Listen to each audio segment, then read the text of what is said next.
Hello friends, எல்லாருமே எப்படி இருக்கீங்க?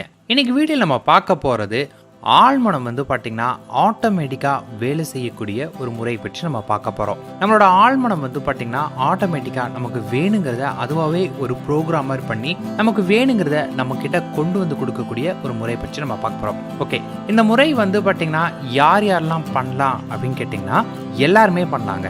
எனக்கு ஆழ்மனது மேலே நம்பிக்கை இருக்குது, நம்பிக்கை இல்லை, ஈர்ப்பு விதி மேலே நம்பிக்கை இருக்குது, நம்பிக்கை இல்லை, ஈர்ப்பு இதெல்லாம் பொய் அப்படின்னு என்ன வேணாலும் நீங்கள் நினச்சிக்கோங்க. ஆனால் எல்லாருக்குமே இது ஒர்க் அவுட் ஆகும். பொதுவாக பார்த்திங்கன்னா நம்ம எல்லாருக்குமே ஈர்ப்பு விதி வேலை செஞ்சுட்டு தான் இருக்குங்க.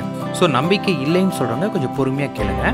ஈர்ப்பு விதி பார்த்திங்கன்னா எல்லாருக்குமே அது பர்ஃபெக்டாக ஒர்க் ஆகிட்டு தான் இருக்குது. ஆனால் நம்ம தான் பார்த்திங்கன்னா அதை சரியாக புரிஞ்சுக்கிறது இல்லை. ஃபார் எக்ஸாம்பிள், நான் புதுசாக முதல்ல ஈர்ப்பு விதியை பற்றி நான் தெரிஞ்சுக்கணும்னு நினைக்கிறேன். நான் ஈர்ப்பு விதிக்கு ஒரு மெத்தடை சூஸ் பண்ணுறேன். அந்த மெத்தடை பார்த்திங்கன்னா நான் பண்ண ஆரம்பிக்கிறேன். அந்த மெத்தடை நான் பார்த்திங்கன்னா பண்ண ஆரம்பிக்கிறப்ப என்ன ஆகும்னு கேட்டிங்கன்னா, அந்த மெத்தடுக்கு நான் முக்கியத்துவம் கொடுக்குறேனே தவிர அதில் என்ன நடக்குது அப்படிங்கிற விஷயத்துக்கு நான் முக்கியத்துவம் கொடுக்கல அப்படின்னா எனக்கு டைம் எடுக்கும். ஸோ எனக்கு ஆசைப்பட்ட விஷயம் எனக்கு கிடைக்கிறதுக்கு டைம் எடுக்கும். இல்லை எனக்கு மெத்தடு நல்லா புரிஞ்சிருச்சுங்க, அது எப்படி ஒர்க் ஆகுது அப்படின்னு புரிஞ்சிச்சு அப்படிங்கிறவங்களுக்கு பார்த்திங்கன்னா சீக்கிரமாக நடக்கும். ஓகே, இப்போ எனக்கு நடக்கலை அப்படின்னு நான் முடிவு பண்ணிட்டேன் அப்படின்னு கேட்டிங்கன்னா நான் பாதியில் அதை நிறுத்திடுவேன். இங்கே என்ன நடக்குது அப்படின்னு கேட்டிங்கன்னா, இப்போ நான் எனக்கு பார்த்திங்கன்னா ஃபார் எக்ஸாம்பிள் இப்போ எனக்கு அர்ஜென்ட்டாக எனக்கு ஒரு 1 கோடி ரூபாய் தேவைப்படுது. ஸோ 1 கோடி ரூபாய்க்கு நான் ஒரு மெத்தடு ஒன்றா பண்ணுறேன். ஜஸ்ட் லைக் ஒரு 3 days மெத்தடு அப்படின்னு ஒரு 3 நாள் நான் பண்ணுறேன். 3 நாள் பார்த்திங்கன்னா அதிக ஃபோக்கஸோட அதிக நம்பிக்கையோட நான் பண்ணுறேன். 3 நாள் நான் பண்ணிட்டு 4வது நாள் பார்த்திங்கன்னா எனக்கு அந்த 1 கோடி ரூபாய் கிடைக்கல அப்படின்னு சொல்லிட்டு நான் இந்த பண்ணுற மெத்தடை அங்கேயே ஸ்டாப் பண்ணால் என்ன ஆகும்னு கேட்டிங்கன்னா, இந்த பிரபஞ்சம் என்ன பண்ணுன்னு கேட்டிங்கன்னா, இவன் 1 கோடி ரூபாய் கேட்டிருக்கான். ஸோ அந்த 1 கோடி ரூபாய் அட் ப்ரெசன்ட் அவனுக்கு கிடைக்கக்கூடிய அவனுக்கு தகுதி இருக்கா அப்படின்னு நம்மளை பார்க்கும். தகுதி அப்படிங்கிறது என்னன்னா, நம்ம இப்போ இருக்கக்கூடிய நிலையில தான். ஃபார் எக்ஸாம்பிள், இப்போ நீங்கள் மாதத்துக்கே ஒரு 10,000 ரூபாய் சம்பாரிச்சிட்டு இருக்கீங்க. திடீர்னு நீங்கள் மாதத்துக்கு 10 லட்ச ரூபாய் சம்பாதிப்பீங்க அப்படின்னு சொன்னால் உங்களாலே உங்களை நம்ப முடியாது. ஸோ இதுதான் தகுதி. நீங்கள் எது உங்களால் முடியும் நீங்கள் நம்புறீங்களோ அது உங்களை பொறுத்து இருக்கிறதா தகுதி. தகுதிங்கிறது வேறு எதுவுமே இல்லை, எல்லாமே உங்கள் மனநிலை பொறுத்து தான். ஸோ அதுக்கு இப்போ எனக்கு அந்த 1 கோடி ரூபாய்க்கு நான் 3 நாள் பண்ணிட்டு நான் அடுத்தது நான் பண்ணாமல் நிறுத்திட்டேன்னா இந்த பிரபஞ்சம் என்ன பண்ணால் அட் ப்ரெசென்ட் அவனுக்கு அந்த தகுதி இல்லை அப்படிங்கிறதுனால அது கொடுக்குற மாதிரி அங்கேயே ஸ்டாப் ஆகிருக்கும். நீங்கள் பார்த்தீங்கன்னா இல்லை எனக்கு அந்த தகுதி இருக்குது அப்படின்னு நினச்சிங்கன்னா நீங்கள் என்ன பண்ணணும்னு கேட்டிங்கன்னா, அந்த மெத்தடை 3 நாளில் நிறுத்தாமல் தொடர்ந்து நீங்கள் பண்ண ஆரம்பிக்கணும். இப்படி தொடர்ந்து பண்ணால் அந்த 1 கோடி ரூபா உங்களுக்கு எப்படி கிடைக்கும் அப்படின்னு பார்த்துட்டிங்கன்னா, ஃபஸ்ட்டு அந்த தகுதியை உங்களை வளர்க்க வைக்க ஆரம்பிக்கும். ஸோ 1 கோடி ரூபாய்க்கு உங்களை ஒரு எலிஜிபிள் பர்சனாக கொஞ்சமாக உங்களை மாற்ற ஆரம்பிக்கும்.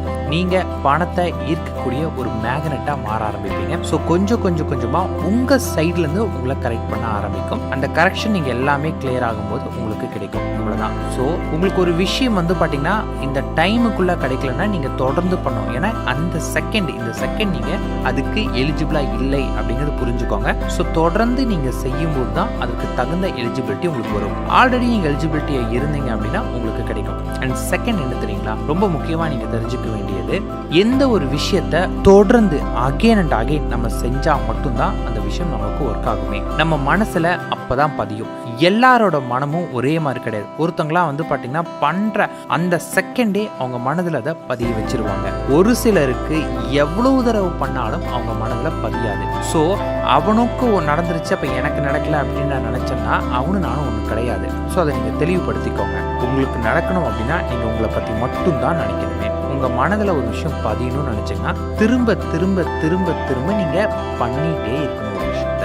அப்படி தொடர்ந்து நீங்கள் பண்ணிங்கன்னா மட்டும்தான் அந்த விஷயம் உங்கள் மனதில் பதியும். அப்படி நீங்கள் தொடர்ந்து பண்ணிங்கன்னா கண்டிப்பாக நீங்கள் வெற்றி அடைவீங்க. நீங்கள் பண்ணக்கூடிய விஷயம் ஆரம்பத்தில் கான்சியஸாக பண்ணணும். அதாவது என்னென்னா ரொம்ப கவனத்தோடு நீங்கள் பண்ண ஆரம்பிக்கணும். அந்த நேரத்தில் உங்களுக்கு கவன சிதறல்கள் இருக்கவே கூடாது. இப்போ நீங்கள் பார்த்தீங்கன்னா எந்த மெத்தட் வேணாலும் பண்ணிக்கலாங்க. இந்த மெத்தடு தான் அப்படி இல்லை, மெத்தடு எல்லாமே ஜஸ்ட் ஒரு டூல் தான். அதனால் நீங்கள் எந்த மெத்தடு வேணாலும் பண்ணுங்கள். அந்த மெத்தடை பண்ணும்போது அந்த மெத்தடில் முழு கவனம் செலுத்தி ஏதாவது ஒரு ஃபீலிங்கோட அந்த விஷயத்தை நீங்கள் பண்ணால் மட்டும்தான் அது உங்கள் மனதில் பதியும். ஸோ நீங்கள் மெத்தட் பண்ணக்கூடிய நேரத்தில் அந்த அளவுக்கு ஃபோக்கஸாக இருக்கணும். ஃபார் எக்ஸாம்பிள் சொல்கிறேன், முதல்ல நீங்கள் டிரைவிங் பழகும்போது உங்களுக்கு பார்த்தீங்கன்னா ஃபஸ்ட்டு டே பைக்கில் உட்காரும்போது உங்களுக்கு ஷிவரிங் இருக்கும், ஒரு பயம் இருக்கும். வண்டி வேகமாக ஓட்டி யாராவது மேலே இடிச்சிருமோ அப்படிங்கிற பயம் இருக்கும். கரெக்டாக கீர் போடுறோமான்னு குனிஞ்சு காலெல்லாம் பார்த்து கீர் போட்டிருப்போம். கையை கரெக்டாக வச்சு கீர் போடுறோமான்னு பார்த்துருப்போம். பிரேக்கை பிடிக்கிறப்ப நம்ம கவனம் முழுக்க பிரேக்கில் மட்டும்தான் இருக்கும்.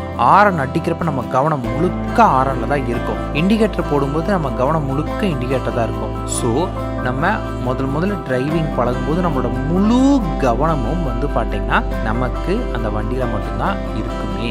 அதே மாதிரி ஒரு பயம் இருக்கும், யாராவது மேலே இடிச்சிருமோ கீழே விழுந்துருமோ அப்படிங்கிற ஒரு பய ஃபீலும் இருக்கும். அந்த ஃபீலோட நம்ம ஸ்டார்டிங்கில் வண்டி ஓட்ட ஆரம்பிச்சிருக்கோம். ஆனால் இப்போ அப்படிதான் நம்ம ஓட்டுறோமா?